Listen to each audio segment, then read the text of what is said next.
आपण ऐकत आहात VAG मराठी स्टोरीज आणि मी सादर करते आहे मिसमॅच लव्ह या कथेचा पुढचा भाग. चला सुरुवात करते मिसमॅच लव्ह भाग 59.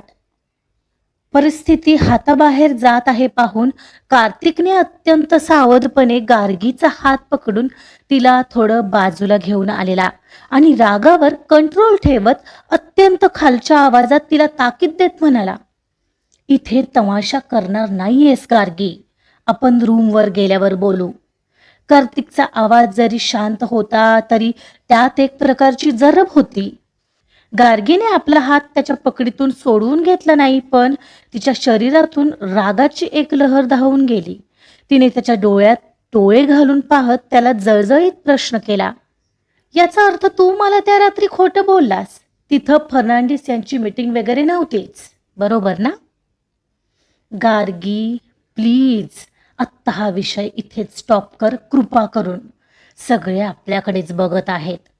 कार्तिकने कपाळावरचा घाम पुसत म्हटलं आणि तो पुन्हा एकदा चेहऱ्यावर मुखवटा चढवून फर्नांडिस यांच्याकडे बघून स्मित करू लागला. तो परिस्थिती कंट्रोल करण्याचा प्रयत्न करत होता. गार्गी मात्र अजूनही त्याच्याकडे रागाने पाहत होती. कार्तिक मात्र तिचा हात अजूनही पकडून होता.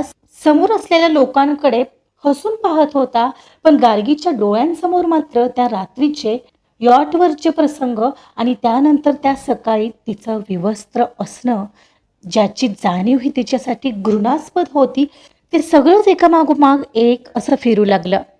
याचा अर्थ हे सगळं ठरवून होतं. नक्की काय आणि का वागतोय हा असा?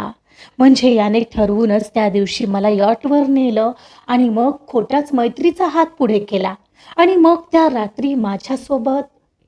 ओ गॉड, मी कशी विसरले की कार्तिक इनामदार सारखा श्रीमंत माणूस माझ्यासारख्या साधारण मुलीला एवढ्या मोठ्या यॉटवर का नेईल? नक्कीच यात काहीतरी त्याचा हेतू असणार. कोणताही नफा तोटा पाहिल्याशिवाय तो असा काही निर्णय घेणारच नाही. याचा अर्थ त्या रात्री प्रियांशचं ते वागणं मला दाखवून मला मानसिकदृष्ट्या पूर्णपणे तोडून त्याला स्वतःचा फायदा करून घ्यायचा होता. त्या नुसत्या त्याच्या खोटेपणाच्या विचारानेच तिचा तिळपापड झाला. तिच्या लक्षात आलं, त्या रात्री हॉटेलवर आल्यावर त्या दोघांमध्ये जे काही घडलं होतं, ज्या मर्यादा ओलांडल्या गेल्या होत्या, ते सगळं याने रचलेल्या एका क्रूर नाटकाचाच भाग होतं. प्रियांशने तिला फक्त पैशांसाठी फसवलं होतं, पण या माणसाने तर तिला फसवून तिचं सर्वस्व लुटलं होतं. मी कशी विसरले की हा रक्ताचा बिझनेसमन आहे. माझ्या तर मनातूनच उतरलाय आता हा. ज्या माणसाने माझ्या असहाय्यतेचा असा फायदा घेतला, त्याच्याशी आता कोणतंही नातं ठेवणं म्हणजे स्वतःचा अपमान करण्यासारखं आहे. आता बस, रूमवर जाऊ दे. याचं खरं रूप नाही बाहेर काढलं तर नावाची गार्गी नाही मी. गार्गी आता मनातूनच पेटली होती. ती पूर्ण पार्टी होईपर्यंत बस खोटा आनंदच चेहऱ्यावर घेऊन फिरत होती. एक क्षणाला डिनर झाला आणि मग फर्नांडिस यांचा निरोप घेऊन दोघंही गाडीत बसले. गाडीत ही ते त्यांच्या हॉटेल बाहेर पोहोचेपर्यंत स्मशान शांतता होती. एक क्षणाला ते हॉटेलच्या रूममध्ये आले आणि कार्तिकने दरवाजा लावला. तो आत येताच त्याच्यावर नजर रोखून रागानेच पाहत होती. तो वळायला अवकाश तसा गार्गीचा कधीचा रोखलेला बांध फुटला. मिस्टर कार्तिक इनामदार, का केलं तुम्ही असं? का? मी काय बिघडवलंय तुझं सांग ना. तुमचे पैसे घेतलेत म्हणून मी प्रामाणिकपणे तुमच्या घरात जो काही माझा रोल होता तो निभावत होते ना. मग तरीही असं वागायची काय गरज होती तुला? काय वागलोय मी गार्गी? कार्तिकने तिलाच प्रश्न केला पाहून आता ती खोटेच हसू लागली. हो वाव, म्हणजे मीच सगळं डिटेलमध्ये सांगू का आता तुला? तुला काहीच माहित नाहीये का? का आठवत नाहीये तू काय केलंयस ते? हा, किती निर्लज्ज असावं एखाद्या माणसाने कार्तिक इनामदार. तिचा आवाज आता वाढला. त्याने तिच्या त्या बोलण्यावर सरळ डोळे घट्ट मिटून घेतले. त्याचा राग अनावर होत होता, पण तो कसाबसा कंट्रोल करत होता. तू हे सगळं नाटक कशासाठी केलंस? का तिथे यॉटवर नेण्यासाठी खोटं बोललास? का असा प्रियांशबाबत जाणून घेण्यासाठी माझ्यासमोर खोटा मैत्रीचा हात पुढे केला आणि तेवढ्यावरच थांबला नाहीस तू, तर तू त्या रात्री माझ्यासोबत जबरदस्तीही केलीस. सांग ना, त्यासाठी केलं होतंस का ते यॉटवरचं प्लॅनिंग? मला खोटं बोलून तिथं न्यायचं होतं तुला आणि मग रूमवर येऊन तुझी तुझी भूक भागवायची होती. Am I right? तिच्या या अतिशय खालच्या पातळीवरचं बोलणं ऐकून आता कार्तिकच्या तळपायाची आग मस्तकात गेली. इनफ गार्गी, आता तू अति बोलते आहेस.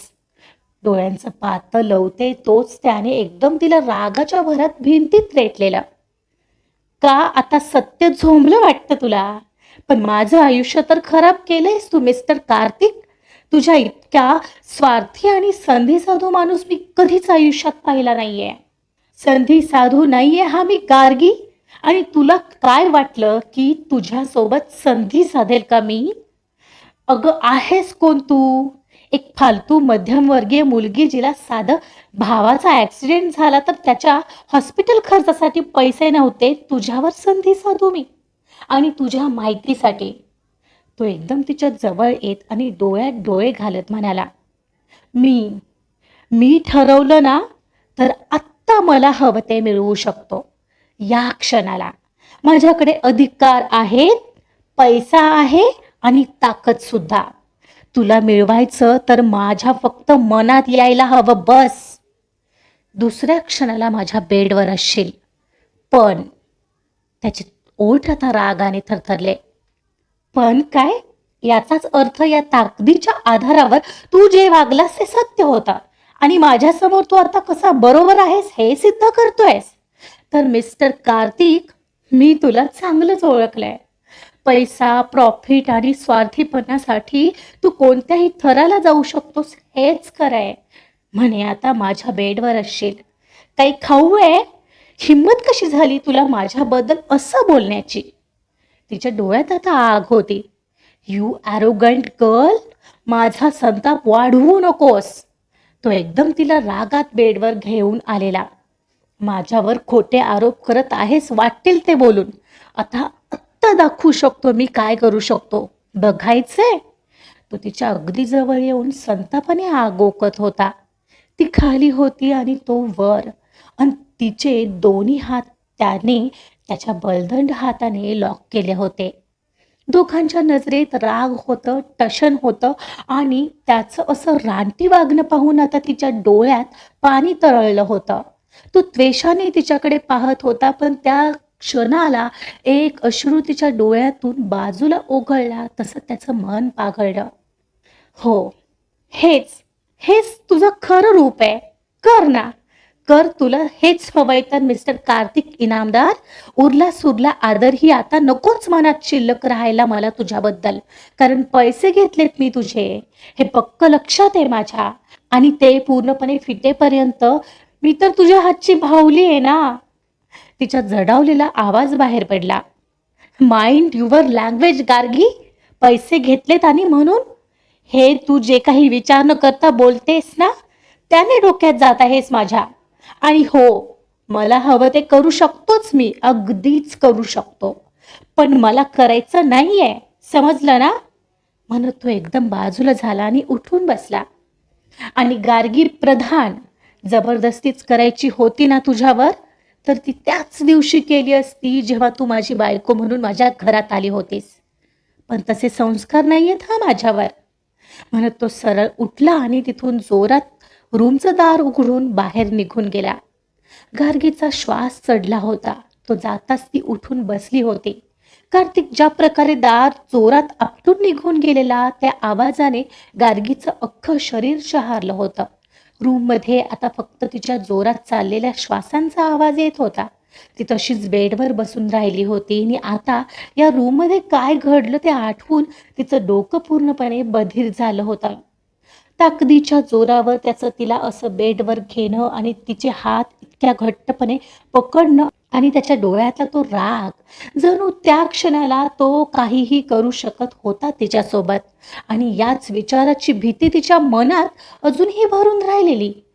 तिने स्वतःच्या हातांकडे पाहिलं. मघाशी कार्तिकच्या पकडीमुळे हातावर उमटलेली ती लाली पाहून तिला पुन्हा एकदा त्याच्याबद्दल प्रचंड चीड आली. काय समजतो काय हा स्वतःला? त्याला पैशाचा इतका माज आहे की हा माझ्यावर असा हात टाकू शकतो. तिथे पार्टीत इतका वेळ हा स्वतःला शिस्तप्रिय आणि सभ्य भासवत होता आणि आता शेवटी आपलं खरं रूप दाखवलंच त्याने. पण म्हणून काय?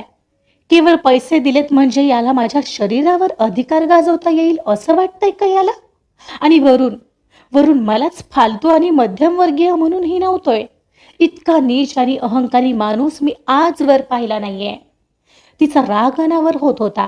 प्रियांशच्या धक्क्यातून ती आता कुठे बाहेर पडत होती. तोच कार्तिकच्या या रानटी वागण्याने तिला पूर्णपणे कोलमडल्यासारखं वाटत होतं.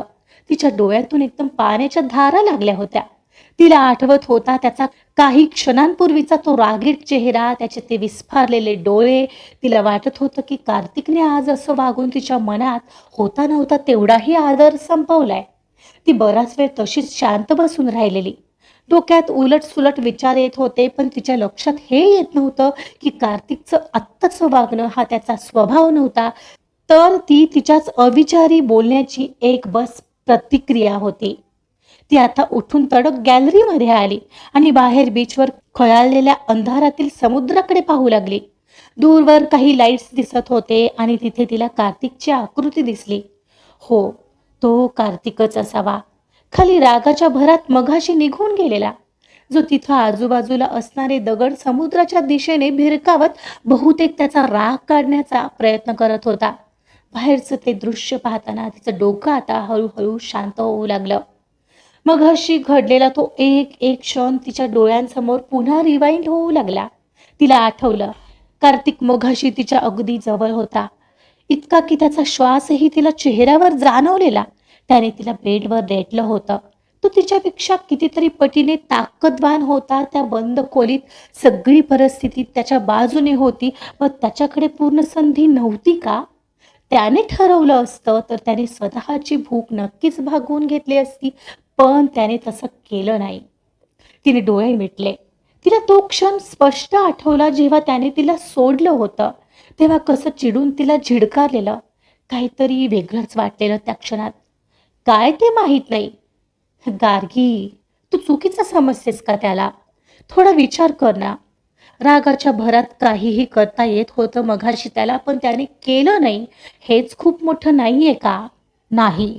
तो मघाशी ओरडून म्हणाला की त्याच्याकडे ताकद आहे, पैसा आहे आणि मनात आलं तर तो काहीही करू शकतो. पण मग त्याने त्याचा वापर का नाही केला? आणि त्याच्या त्या वाक्याचा अर्थ काय? की जबरदस्तीच करायची असती ना तुझ्यावर, तर ती त्याच दिवशी केली असती ज्या दिवशी माझी बायको म्हणून तू घरात आली होतीस. पण तसे संस्कार नाही आहेत हा माझ्यावर. आणि तिला आठवलं, तसं काही तो आजवर वागलाच नव्हता तिच्यासोबत. हे अगदीच खरंच तर होतं. गार्गीच्या मनात आता विचारांचं द्वंद्व सुरू झालं. एका बाजूला त्याचे ते अंगावर धावून येत तिचा हात पकडणं आणि तिला मला हवं ते करू शकतो असं म्हणणं त्रास देत होतं, आणि दुसऱ्या बाजूला त्याने दाखवलेला तो अकल्पित संयम तिला कोड्यात टाकत होता. म्हणजे हा माणूस नक्की आहे तरी काय? काल त्या पिलेल्या माणसापासून मला प्रोटेक्ट करू पाहत होता आणि आज आज इथे कसाही बोलत होता. नक्की कसा आहे हा? एवढंच आहे की तो भलतसलत काहीही वागला नाहीये आज, जरी तो वागू शकत होता तरीही. त्याने हक्क असूनही स्वतःला रोखलं. जर तो खरोखरच फक्त संधी साधू असता तर त्याने आत्ताची ही परिस्थिती अशी सोडून दिली असती का? याचा अर्थ मीच फार बोलले का? पण मग त्याला तरी काय गरज होती असं खोटं बोलून मला तिथं यॉटवर नेण्याची? त्याचंच तर उत्तर हवं होतं मला. पण पण लगेचच इगो जागा झाला त्याच्यामधला. तिचं लक्ष अजूनही त्याच्याकडे होतं. तो आता तिथंच बसलेला, डोकं हातात पकडून. मग पुन्हा तिच्या मनात आलं, कार्तिक इनामदार सारख्या माणसाला काय गरज आहे माझ्यासारख्या मध्यमवर्गीय मुलीसोबत असलं काही करायची? पण मग त्याने असं का केलं? आणि आता असा बाहेरही निघून गेलाय. वास्तविक पाहता त्याला काय गरज होती स्वतःच निघून जायची, जर तो तुला रूम मधून बाहेर काढू शकत होता? तिला एकदम अपराधी वाटू लागलं. तरीही तिच्या प्रश्नाचं उत्तर तिला अजूनही मिळालं नव्हतं. ती आता आणखीनच गोंधळली होती. कार्तिक रागाच्या भरात हॉटेल बाहेर पडला खरा, पण त्याच्या डोक्यात विचारांचं काहूर माजलं होतं. समुद्राच्या लाटांचा तो आवाज त्याच्या मनातल्या वादळाला शमवू शकत नव्हता. त्याने समोरचा एक दगड उचलला आणि पूर्ण ताकदीनिशी समुद्राच्या काळोखात भिरकावला. जणू तो दगड नसून गार्गीने त्याच्यावर केलेले ते घाणेरडे आरोप होते. काय समजते का ही मुलगी स्वतःला? संधी साधू. स्वतःची भूक भागवण्यासाठी मी हे सगळं नाटक रचलं खरंच? किती घाणेरडे आरोप करते ही माझ्यावर. या कार्तिक इनामदारला स्वतःची भूक भागवण्यासाठी असल्या खेळाची गरज आहे का, हे सांगा कोणीतरी तिला जाऊन. तिने दुसरा दगड उचलला आणि तोही जोरात भिरकावला. त्याच्या श्वासांची गती अजूनही कमी झाली नव्हती. हो, मी घेऊन गेलो तिला यॉटवर, पण माझा हेतू हे असं काही करण्याचा कधीच नव्हता. प्रियांशमुळे ती अस्वस्थ होती आणि मला तिला असं पाहवत नव्हतं. बस म्हणून नेलं होतं मी तिला. हो, माझा स्वार्थ होता, पण बस तिचा सहवास मिळवण्याचा होता ना, की ती समजते असं काही आहे आणि त्याचं फळ म्हणून ती माझ्या चारित्र्यावर संशय घेते. त्या रात्रीही स्वतःच माझ्या जवळ आलेली ती आणि माझ्याकडून सभ्यतेची अपेक्षा करत होती. आणि या सगळ्यात मला काय फिलिंग्ज आहेत याचा तर गंधही नाहीये त्या डंब मुलीला. गेली उडात. कार्तिक आता वाळूत तसाच मटकन खाली बसला. त्याने आपलं डोकं दोन्ही हातात गच्च धरलं. मनात बस एकच विचार येत होता, आय डोंट केअर नाव. तिला काय वाटायचं ते वाटू दे. इथून पुढे मी प्रत्येक गोष्टीचं स्पष्टीकरण द्यायला रिकामा नाहीये. तिला हवं ते ती समजू शकते. आजचा भाग इथेच संपलेला आहे. बापरे, गार्गीने कार्तिकवर बरेच आरोप केले आणि खरंच ते खूप नीच पातळीचे होते. बिचाऱ्या कार्तिकने खरंच तिच्याबद्दल काहीतरी वाटतंय म्हणून ते सहन केले. पण गार्गीला हे कधी कळेल? बघूया काय होतंय पुढील भागामध्ये. ऐकत रहा मिसमॅच लव्ह. कथा आवडत असेल तर प्लीज लाईक करा, सबस्क्राईब करा आणि शेअर सुद्धा करा. Thank you so much.